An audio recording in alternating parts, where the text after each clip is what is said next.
وبرکاتہ۔ قبر کو سجدہ گاہ سمجھنا تو گمراہی ہے، کہ قبر کو سجدہ گاہ سمجھنا تو گمراہی ہے۔ عبادت بس اسی کی ہے، یہی توحید شاہی ہے، یہی توحید شاہی ہے۔ الحمدللہ رب العالمین، والصلاة والسلام علی اشرف الانبیاء والمرسلین، اما بعد۔ صدر انجمن حکم صاحبان، قابل احترام اساتذہ کرام اور میرے پیارے بھائی اور بہنوں، آج کی سالانہ انجمن میں جس موضوع کو لے کر آپ حضرات کے سامنے حاضر ہوئی ہوں وہ ہے قبر پرستی اسلام کے آئینہ میں۔ اعوذ باللہ من الشیطان الرجیم، بسم اللہ الرحمن الرحیم۔ ان اللہ لا یغفر یشرک بہ ویغفر ما دون ذلک لمن یشاء۔ محترم سامعین، آج کے اس نازک اور سنجیدہ ماحول میں اگر آپ پوری دنیا کا نظارہ کریں تو معلوم ہوگا کہ اکثر مقامات پر شرک و بدعت کا بازار گرم ہے، شرک و بدعت کے کارخانے وجود پذیر ہو رہے ہیں۔ کہیں غیر اللہ کو اپنا حاجت روا اور مشکل کو ساتھ تسلیم کیا جاتا ہے، اور وہ سر جو صرف اور صرف رب جلال کے سامنے چھپانا چاہیے تھا، آج اسی سر کو غیر اللہ کے سامنے خم کیا جاتا ہے۔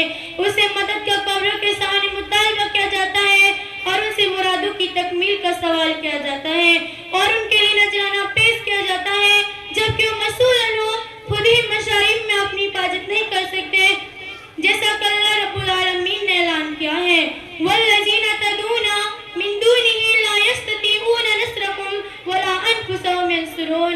تم اللہ کے علاوہ جن لوگوں کو بھی پکارتے ہو وہ تمہاری کچھ ہی مدد نہیں کر سکتے اور نہ ہی اپنی مدد کر سکتے ہیں۔ نہ قبروں میں نفع ہے نہ وہاں کوئی اختیار، کہ نہ قبروں میں نفع ہے نہ وہاں کوئی اختیار، مانگو طرف سے مانگو وہی ہے کردگار۔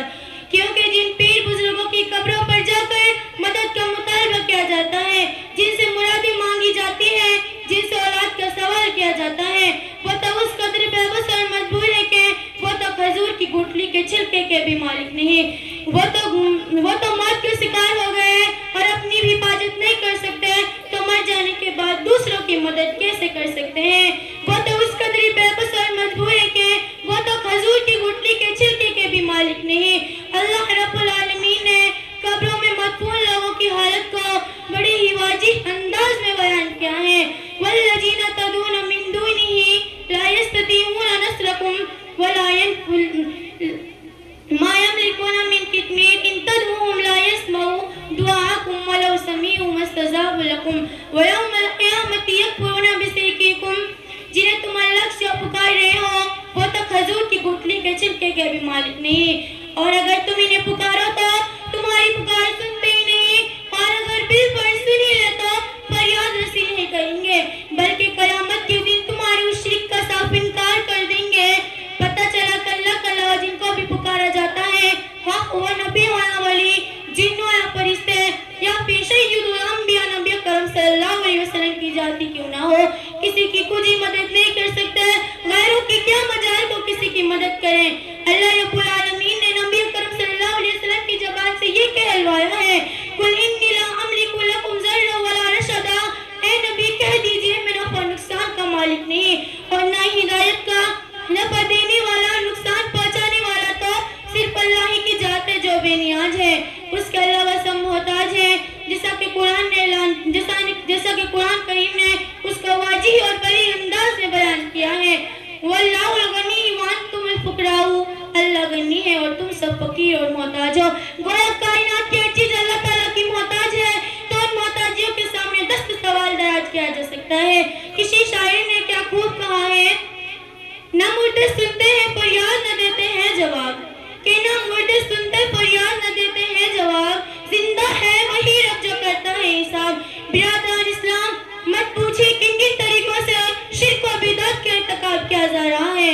کبھی اولیاء کی قبروں پر چادریں چڑھا کر ان کی قبروں پر جشن منایا جاتا ہے، اور کبھی ان کی قبروں کو سجدہ کیا جاتا ہے، جبکہ شریعت اسلامیہ نے اس سے منع کیا ہے، جیسا کہ آقا مدنی صلی اللہ علیہ وسلم نے فرمایا کہ لعن اللہ اليہود والنصارى اتخذوا قبور مساجد انبیاء مساجد۔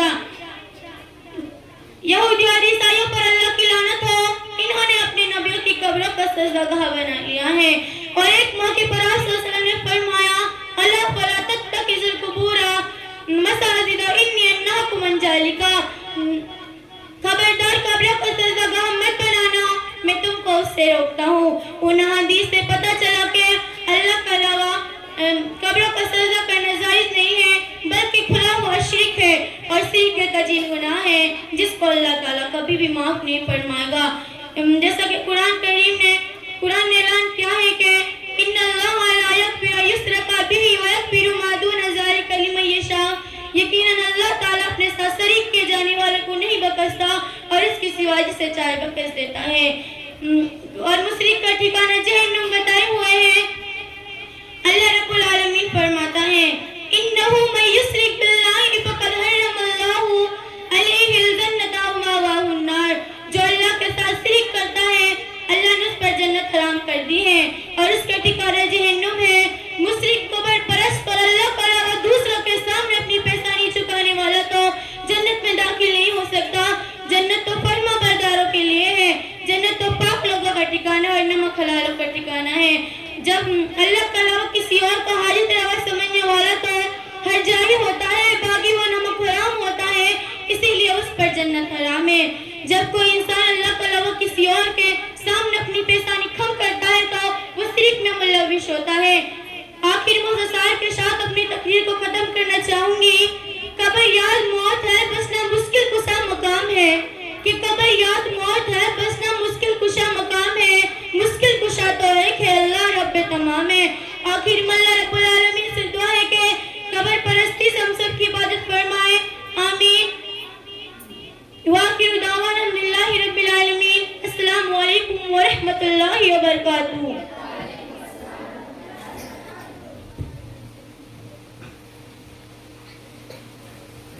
وعلیکم السلام ورحمۃ اللہ وبرکاتہ۔ اس کے بعد